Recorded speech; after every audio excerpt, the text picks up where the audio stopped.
Welcome back to Radio Free Market. Our show continues now. And you can go on to the CFTC website, March 25th event, the hearings they had. It was on position limits in the gold and silver market is what the hearings were about. And you can read about it, and it's very, very interesting. I want to show you something that I actually had printed off to give to each and every one of you. And but I have another joke for you before we get too far away. Actually, this is not quite a joke, but it's kind of a funny, insightful point, and it's by Richard Russell. Richard Russell is the granddaddy of all investment newsletter writers. He's been writing it continuously, the Dow Theory letters, since 1959. When I started subscribing to him years ago, I did so because I wanted somebody who is pro-stock market when I was anti-stock market. Well, now he's completely anti-stock market. So it's pretty interesting. And he's very, very, very much pro-gold. He made this very insightful point. He said, would you take the government's word for it should some member of officialdom hand you a wooden head and tell you it was worth $100? Well, would you? If not, why would you accept their word that a piece of paper or an electronic blip, either of which can be created ad infinitum, represents $100 of purchasing power? Think about it. Very interesting.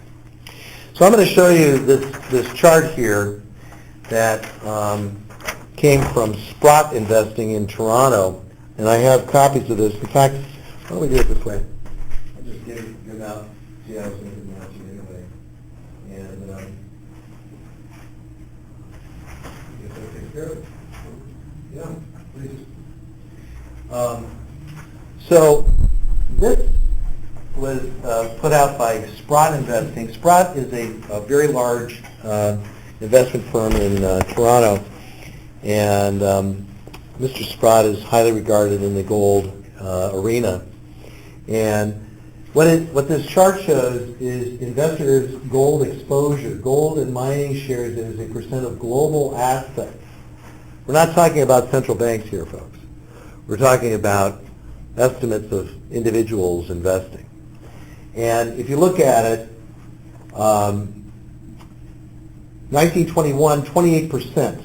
Well, 1921, there was pretty much of a gold standard going on, so it would have been pretty much what you would have expected to see.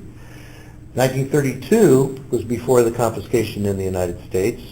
It was still at 20%. 1948, after Bretton Woods, 30%. 1981, right after the peak of the last gold mania, 26%. Now, 0.8%. What that basically tells you is that we are sitting on in a time where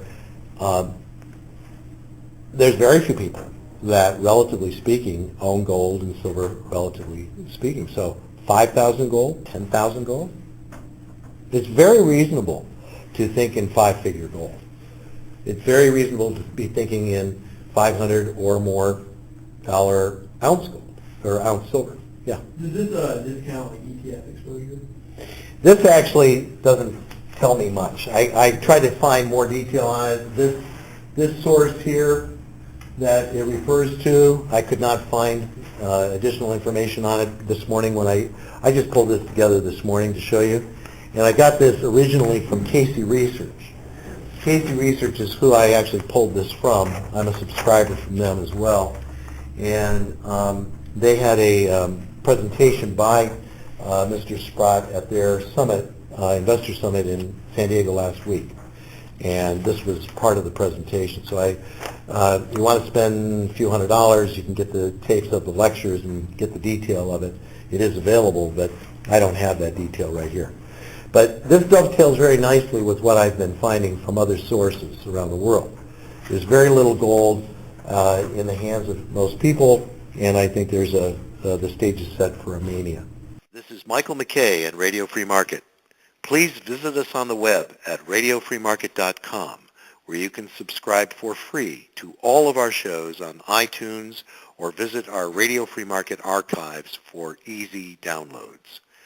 And until next week, folks, wherever you are, please stand up for freedom. Thank you for listening.